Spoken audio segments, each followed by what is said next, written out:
Good morning, everybody. Good morning. Today, we're going to talk about software. I have a few software that I use for digitizing. That's what we're going to talk about today.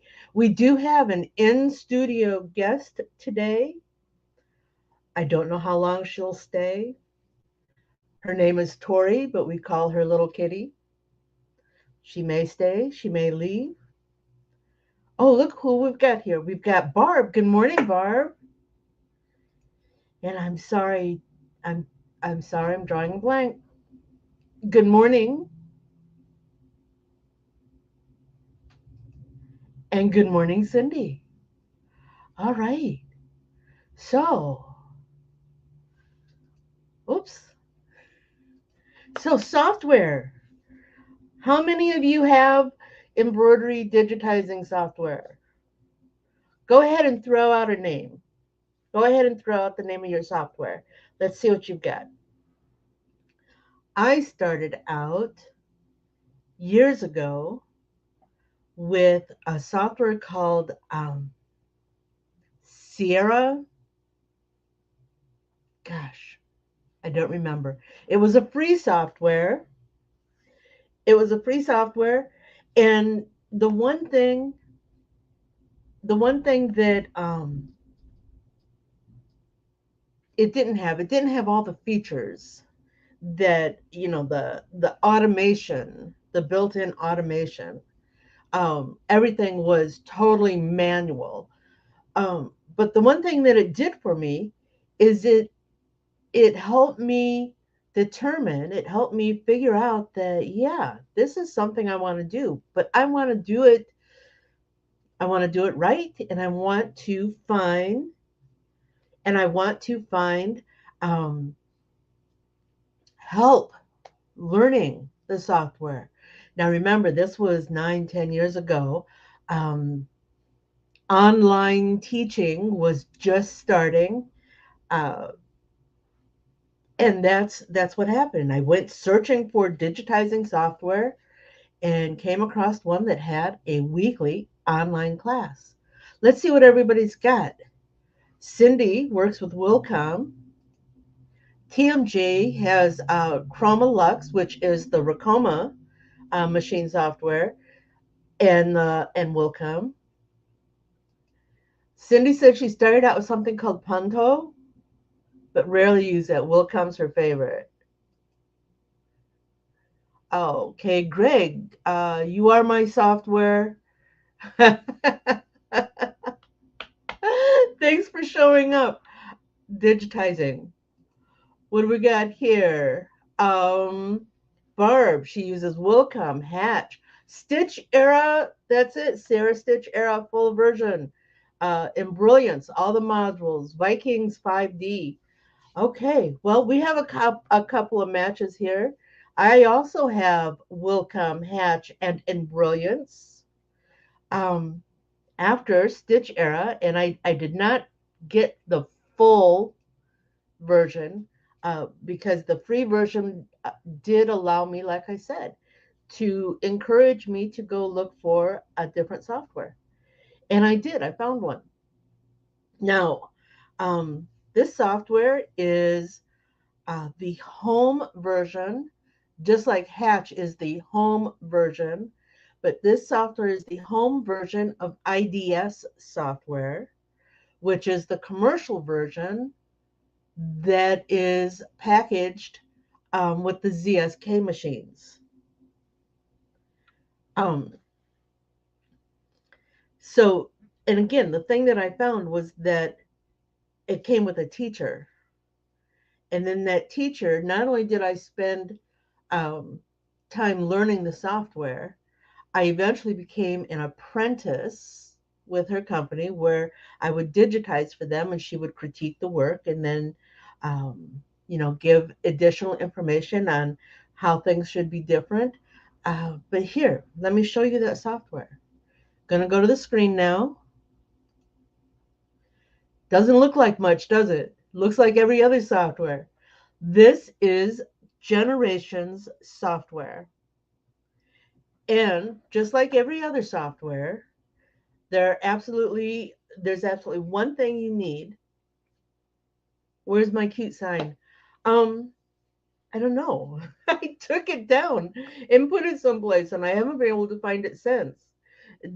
Don't worry, I'm still looking. I may just have to get a replacement, but I will. If I had my cute sign, it would say software. Why so many? So, just like every other software, there's only one stitch that you absolutely have to have, and that is a straight stitch. And let's see, it's been so long since I've used this software. Let's see if we can do something with this. Every place you place a node is a stitch, right? Oops. Like I said, it's been a while since I've used this one. Let me show you why I still keep this one around. This is what I absolutely love about this software. I can,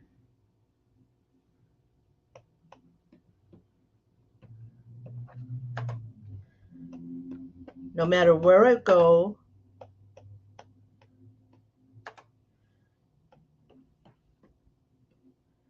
as long as the nodes are close, okay, right on top would be best, but close. This software has the capability of creating what they call a merge stitch. What it does is it will take and recalculate the stitching for whatever I put on the screen and make it one stitch, one running stitch. It's a triple bean stitch. They refer to it as their red work stitch. Yes, a commercial red work stitch should only have 2 runs, but this one has 3 runs. And it does this. Select everything. Oops.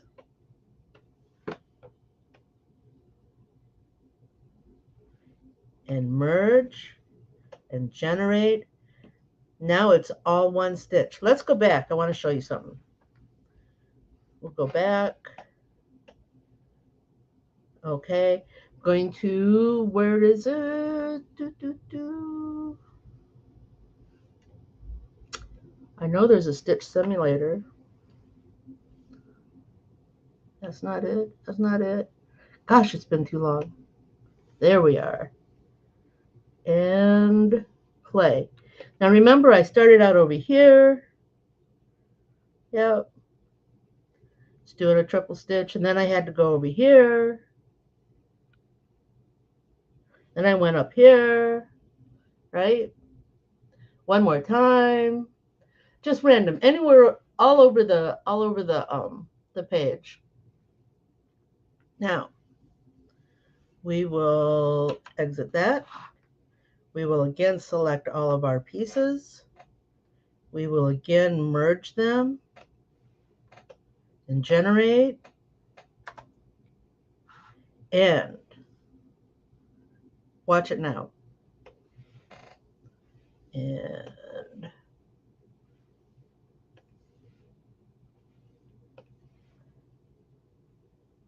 doesn't matter where I laid the original starts and stops. It recalculates everything.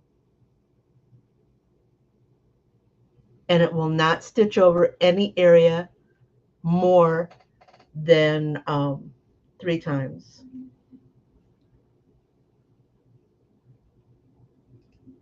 Yes, Cindy, like a red work.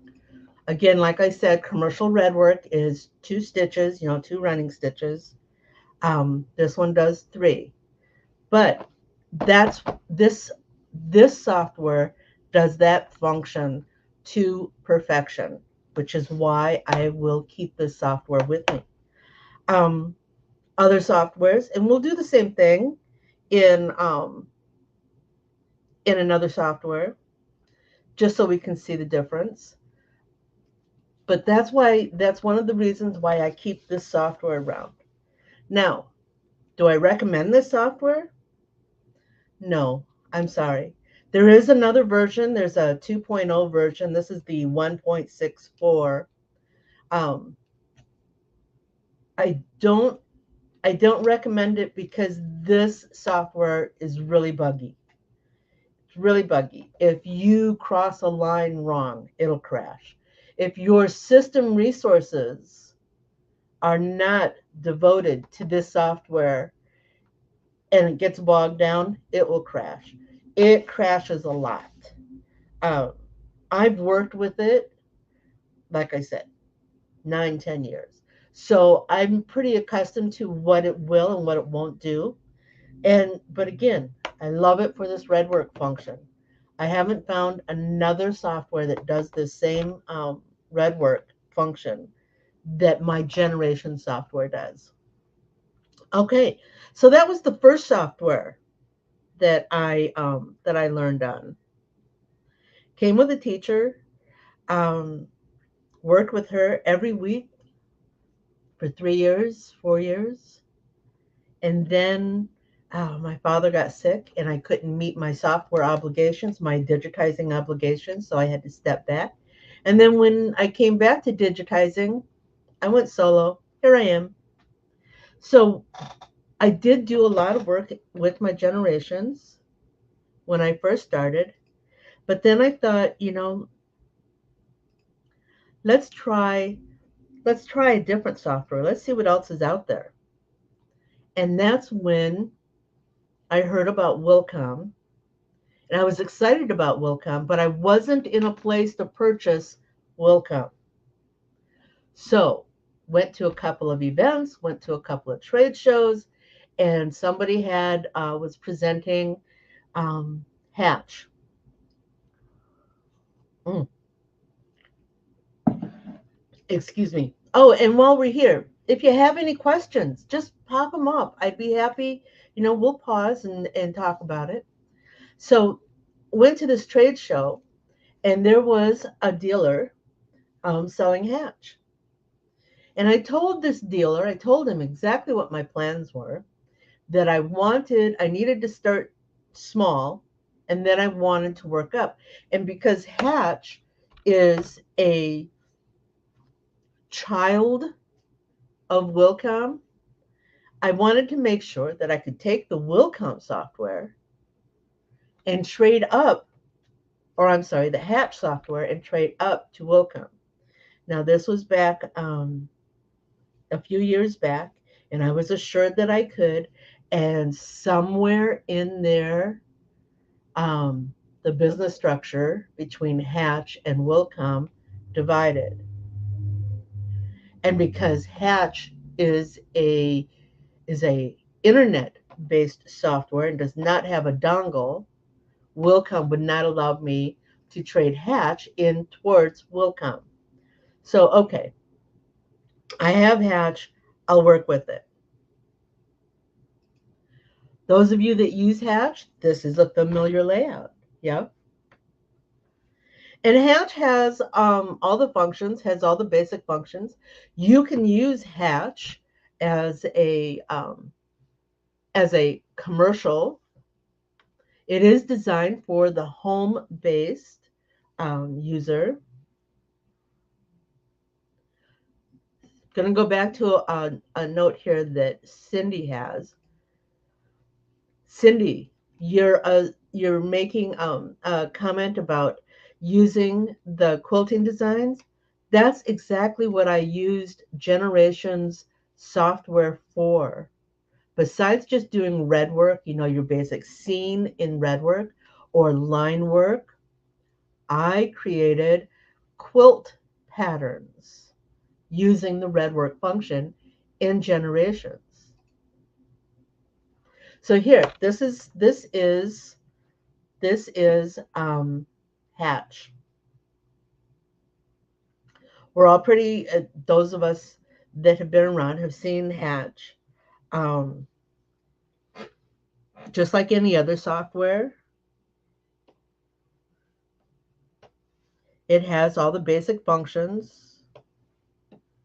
We're going to digitize and open. I'm going to change the color. Does that help? There you go. So there's a line. We're going to digitize another line. We're going to do just like we did in the generation software. Guess I had to just change my start color, huh? And do, do, do, do, do, do, do. Okay. Now, Hatch uses a function um, called branching. When I first got Hatch, Hatch 1 did not have branching. Excuse me, yes, it had a branching, but it did not have a red work. Hatch 2 has branching. It also has red work.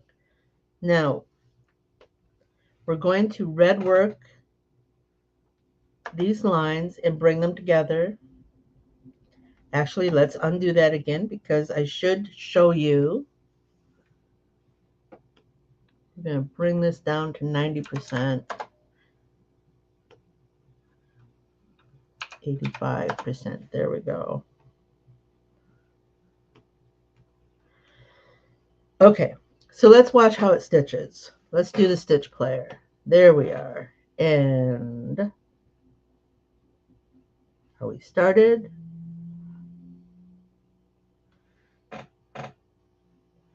So yeah, it started here, finished here, cut, trim, jump, cut, trim, jump, and then came back. Let's see what it does when we do the red work. All right. Yep, moving too fast. Let's do that again. And why is it not staying center? Okay, so it's doing 3, 3, 3, 3, 3, 3, 3 all the way around. Let's see what happens when we get to one of those connections.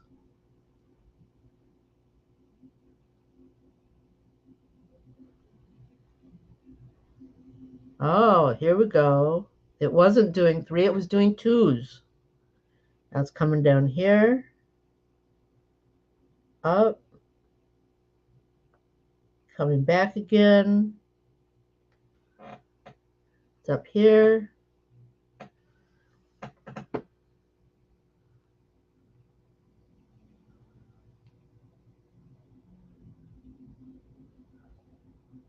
Okay, it doesn't seem to be duplicating any of its runs. That's good. We're going to stop. And then we're going to try the same thing with the branching technique, which will come uses branching. It does not have a red work function, which I always questioned.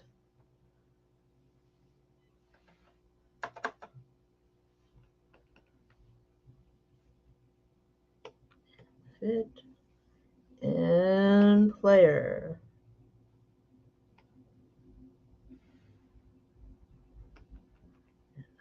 Don't understand. All right. Again with the 2s.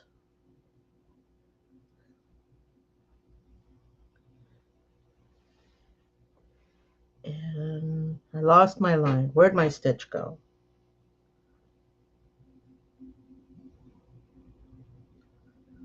Yeah, I lost my line.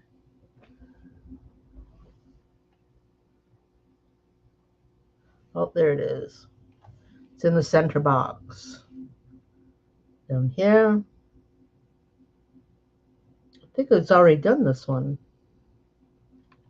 So the fault with the branching tool is sometimes it needs to repath over where it's already pathed to get to the new place. And Cindy, you're right. Don't remember all the different softwares to have all that knowledge. Listen, a lot of them, all of the softwares that I've come across use the same basic functions. There's a line tool, there's a satin tool, there's a fill tool, there's a satin fill. They're all there. just a matter of remembering in each software where those tools are. And if you do use multiple softwares, it doesn't hurt to have the layouts similar. Okay, so here's Hatch. Well, when I was ready to upgrade to Wilcom, like I said, I couldn't trade up. So what did I do with the Hatch software? I've had it for years, right? Until just recently, it used to be my secondary software, meaning that it was the one that I used. Who are you?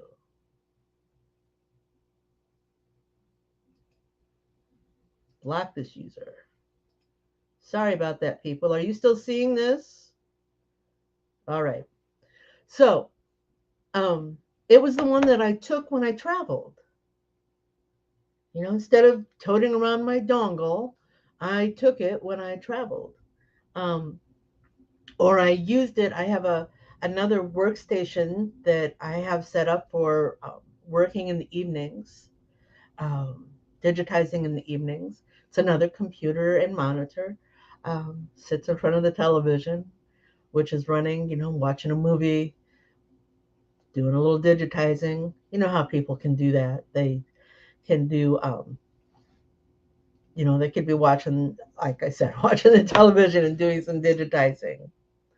Um, but recently when Hatch upgraded to 3, and I bought Hatch 3. I did the upgrade and it wasn't functioning right, and I did not need another buggy software.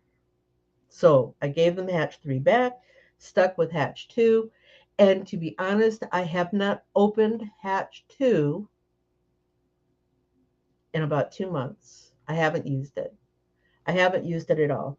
I would love to sell my license, but Wilcom will not let me do that. Not Wilcom, Hatch. Um, though I do bug them about it often. So, anyways, I have Generations that I use for my red work, and I have Hatch that I used to use as my secondary software, but again, I don't use it anymore. So,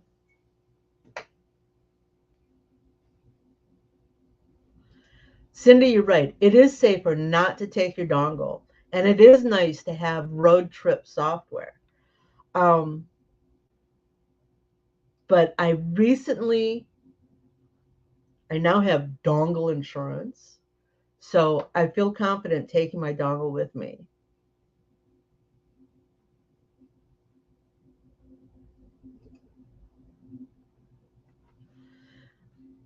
Barb said that she bought Hatch 2, then upgraded to Wilcom to get the discount.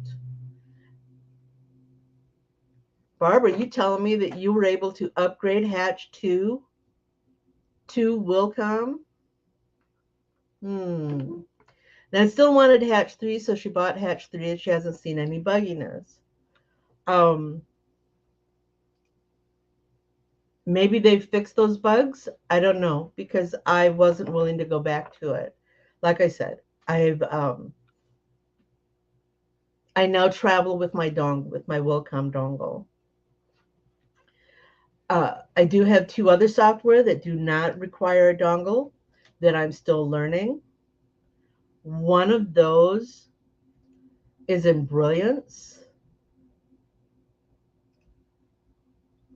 I bought in Brilliance SA all the way up to 3 because there were some features that in Brilliance has that I'm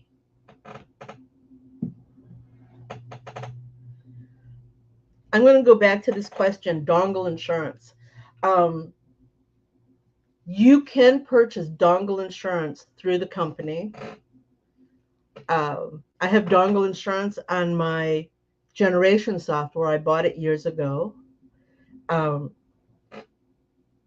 it cost me $700 for the dongle insurance on my generations. I have to admit, I don't know how much Wilcom charges for dongle insurance.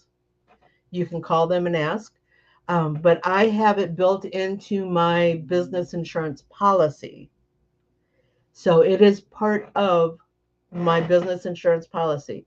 My policy actually has a rider that covers all of my equipment, computer, monitor, uh, peripherals that I take with me, and my dongle as I travel. That became very important to me when a couple of years back I lost, and I don't think I really lost it. I think somebody decided they needed it more than I did. I lost one of my travel pieces, and it was a very expensive piece. It was a Wacom studio computer. So, anyways, I now have insurance to cover everything when I travel. Barb also talks about dongle insurance and covered the software with her commercial.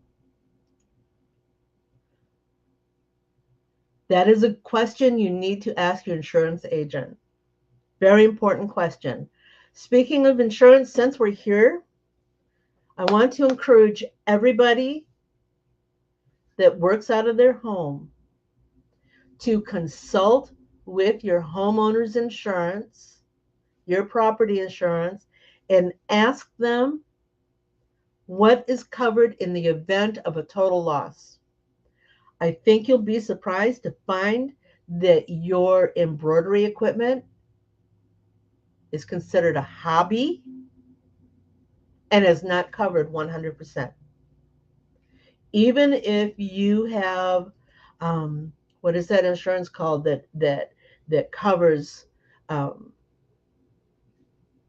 not at a depreciated value, but at a replacement cost. Even if you have replacement cost, the hobby equipment, I know on my personal policy it maxed at $1,500. How many of you can buy an embroidery machine, replace one of your embroidery machines for $1,500? I know I couldn't.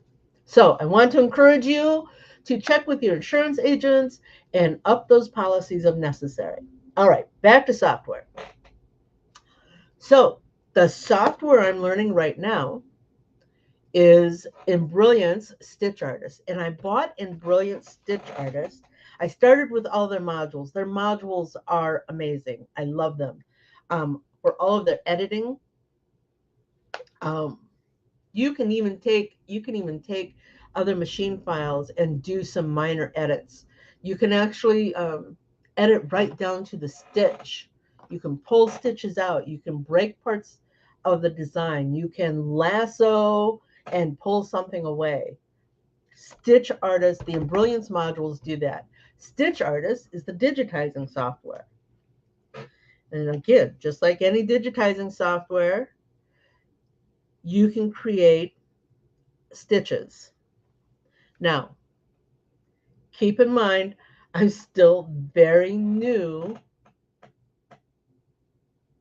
I'm still very new to Stitch Artist. So I do not know how to merge the stitches yet, but I'm sure I'll get that. Um, Cindy, you are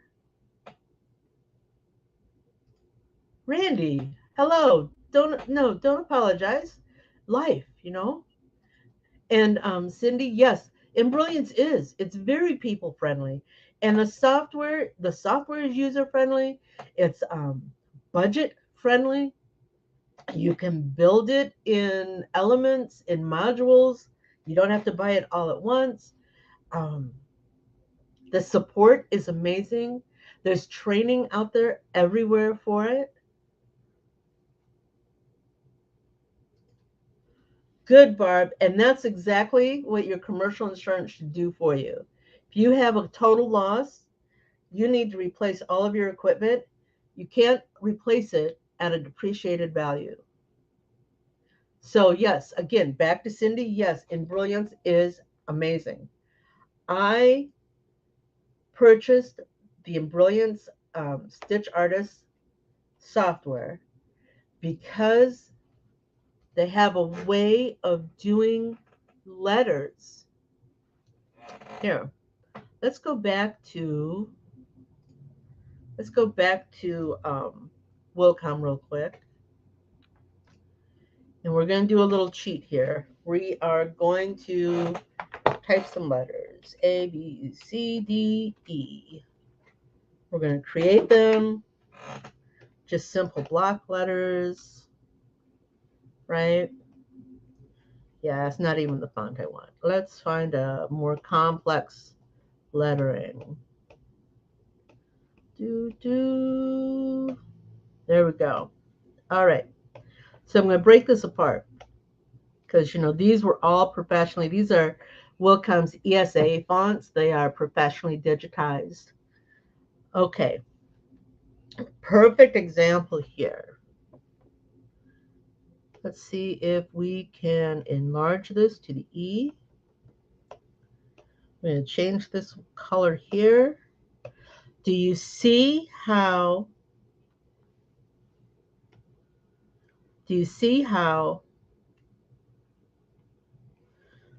on this bar, right, at the bottom, it is tucked under this lower cross, right? Looks nice, doesn't it? Yeah. Do you see how it does not tuck under at the top? If I were to stitch this letter, it would stitch this element first. Then it would come over here and stitch this one. It would stop, trim, and jump back here to stitch my pink. It will end here, and again, it will come back here to stitch this one. And then when it finishes, it will cut, trim, jump. No, that was wrong. Purple, red, cut, trim, jump to green. Green stitches to pink, pink then stitches to the brown. I don't like that. That's not the way I want this letter to look. When I digitize the letter, now that I've put it all back together to the ESA font, it's going to stitch this part, this crossbar part first, and then it's going to stitch here. Actually, it's only going to stitch, let's get rid of the rest of these. Okay, let's go ahead and watch the stitch, right? Might as well. Okay, this has an edge run underlay and a zigzag.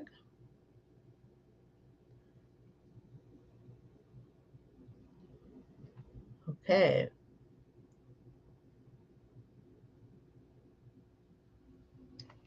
Did you see that? Darn it, that's not what I wanted.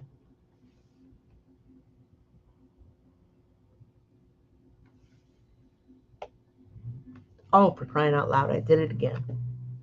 All right.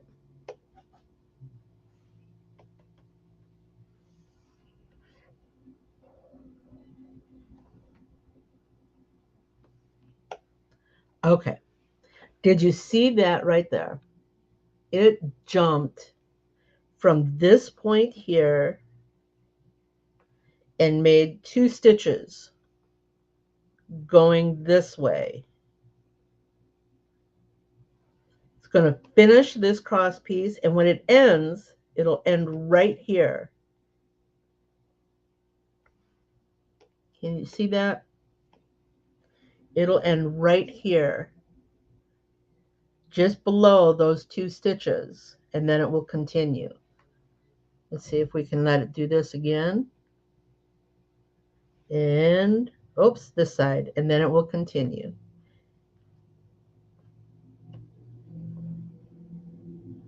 That was not right.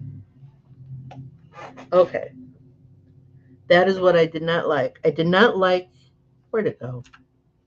I did not like this part being on top of the top. Okay, so Where am I going with this? And I don't know how to do it yet, but this is why I purchased and want to learn Stitch Artist. Let's go back here. In Stitch Artist, it will stitch the letter exactly as I have laid it out. If I create a letter and I save it, it will, and I've got this piece tucked under because that's the way I want it, it will stay tucked under when I stitch.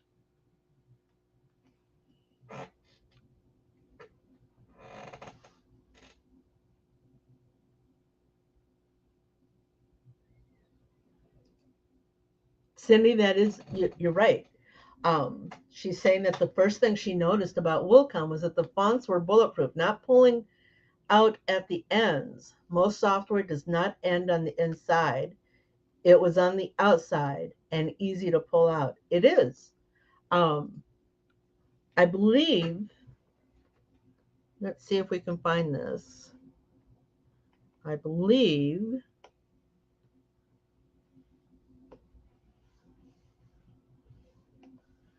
where is it? You can change your exit, your stop point, but it's going to change the way it stitches. It's going to recalculate the stitches and do something totally different. So you could play with the starts and stops and maybe get what you want. But that is why I'm excited about Stitch Artist. When I create a letter in Stitch Artist, if I've got that piece tucked under, it's going to stay tucked under. Wilcom Wilcom lays best path based on its programming. Um, and Brilliance lays best path based on your layout. So while we're here, I want to show you something. Let's see if it's out there. I'm working on this. In March, I am teaching a class at the Everything Embroidery Market. Everything Embroidery Mart. Yeah, I am. I will be in Lafayette, Louisiana. Yay!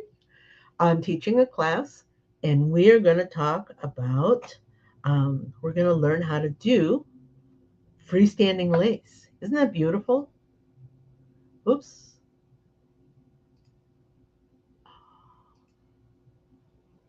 I just lost it. Hold on. I do not want to stop screen. All right. We'll just have to bring it up again. Sorry. I know. I've said this. We've been doing this for a long time, right? Been doing coffee and conversation for a while now. You'd think I'd know how to use the buttons. So yeah, this is we're going to do a freestanding lace with the different lace techniques and a little pair of gnome earrings. Oh, I'm excited. Um, I hope to see some of you there. I'm going to start posting that, when it is, where it is, how you can get there. Registration's already open for it. I'm excited about that.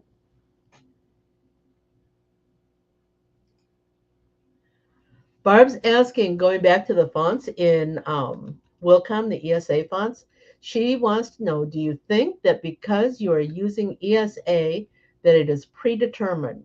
If you create as in draw your own lettering in Wilcom, will it do the same? Yes. I've already explored that. Yes, it does. If I create a letter, one of two things will happen. If I create a letter in Wilcom, and let's go back there. Let me break this E apart again.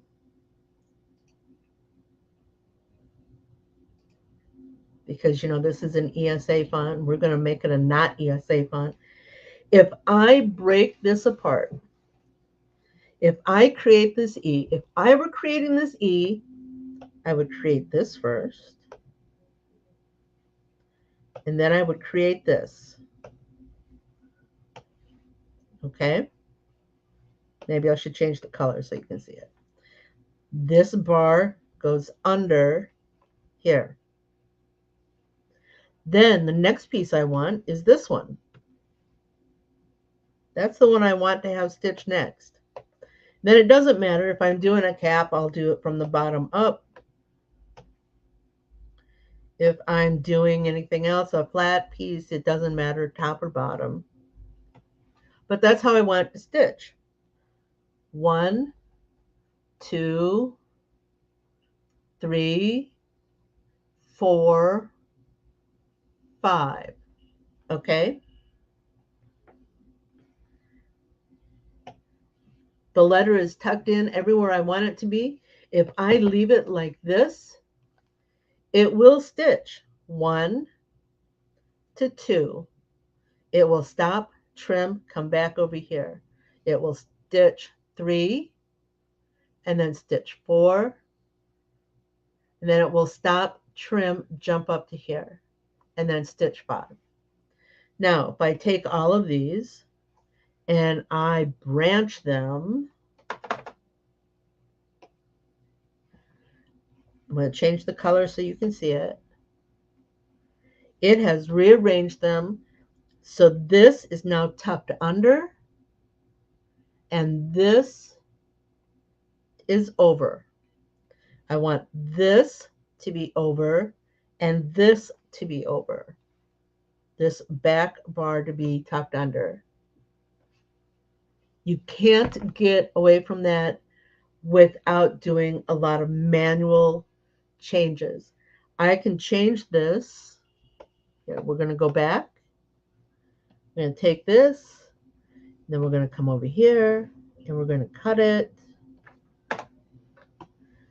And that, and that. Let's see. 1, 2, 2, 1. Nope, it still isn't going to work because I'll need a travel stitch. Yep, it's still not going to work. I was thinking I can make it create that stitch, and it would have to be totally manual. So, yes, that is the piece I'm excited about with In Brilliance. And then the last one I have, and we're going to make this one really quick because I'm still learning Floriani's software. Floriani's software. It's not greatly known, but for those of you that might be interested, this software is the home version of Pulse software. Pulse software is a very well-known commercial software. In fact, it's right up there with Wilcom. But right now, if I understand correctly, Pulse software is a Tajima product. You have to go to Tajima and either buy one of their machines to buy their software or find a dealer that will sell you the software separately.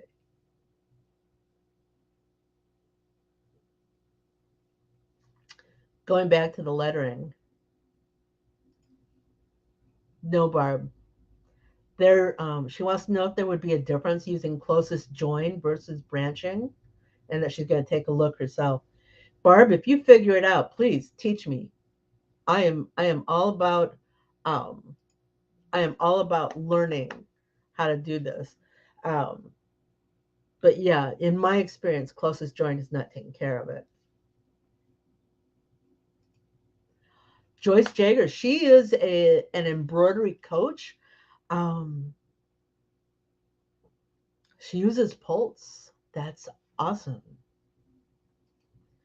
But Floriani is built by Pulse. It uses a lot of the same function and a lot of the same programming. Um, Again, it doesn't have all the features that Pulse has, but this is a very, very good software. The thing that's hanging me up, I don't know if you noticed, but all these previous softwares that I've been working with, you drop a node and you hit generate. In my hang up here is I can't seem to get my brain wrapped around the um, the need to hit another button to make curved lines. Let's see, what do we want this to be?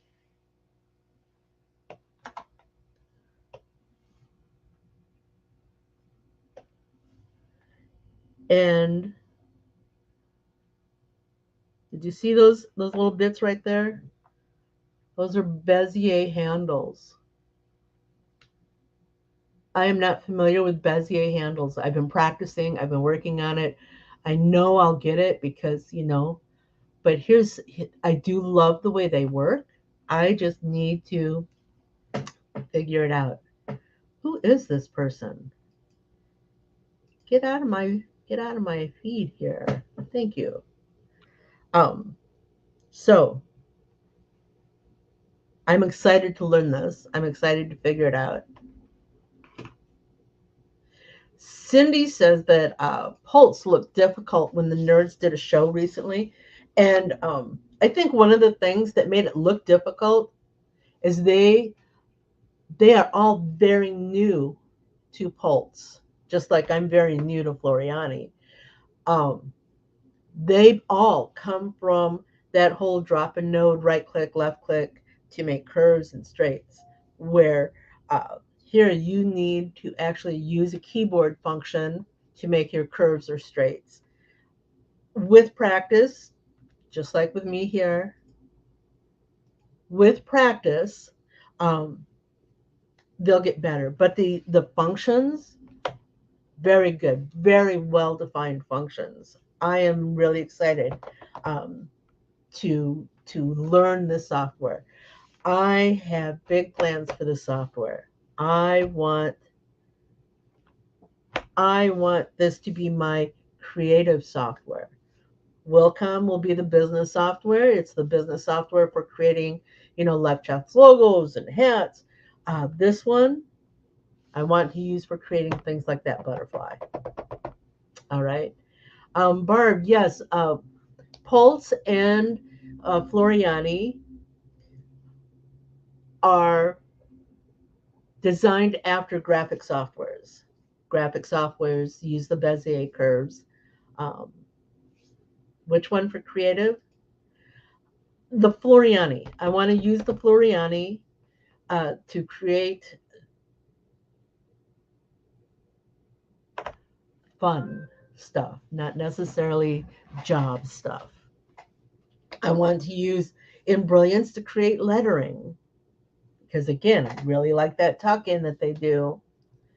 Um, Generations I use for red work and line work.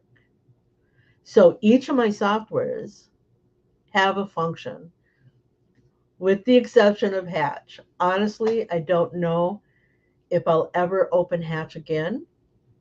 Maybe. Good morning, Jesse. Jesse, good morning. Jesse, you're going to want to do the rewind on this one. I think, I hope, I hope. In fact, we're getting to the end here. Um, I hope that you find something helpful, find some knowledge in this. And you're right, Barb. All software has its own pros and cons. Just what you need to consider is your budget, big one, budget, the software support. The hard part about buying software is not having somebody to help teach you how to use the software. And the software is not creating an embroidery design. The software is learning where the tools are, learning how they function, learning what happens when you place something, how to break things apart. That's what you want to find out with the software. So we're we're a little long today. I hope you guys don't mind. I don't want to take your whole Saturday. So we're gonna say goodbye now. Budget support and learning curve. Yes, and your learning curve. It takes Barb, you brought this up. I'm going to take 2 minutes to say this. When I first started with generations, I spent a solid 8 hours with my instructor learning where the tools are, how they work, what they do, how to make adjustments to the parameters. That was 8 hours. Then I spent 40 hours learning digitizing, the art of digitizing.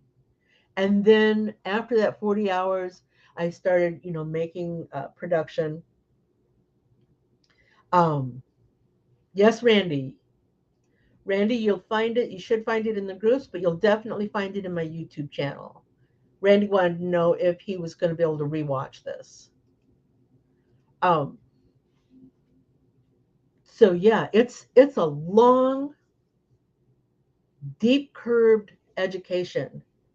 But if you have a passion for it, I'll be the first one to cheer you on. Okay. With that said, people, I am going to say goodbye and we'll see you next week. Wasn't that fun? Do you have more questions? Do you want to learn something new? Join me at quicktostitch.com for coffee and conversation, and we'll talk about it. Embroidery machines, designs, and business. Hope to see you soon. Bye now.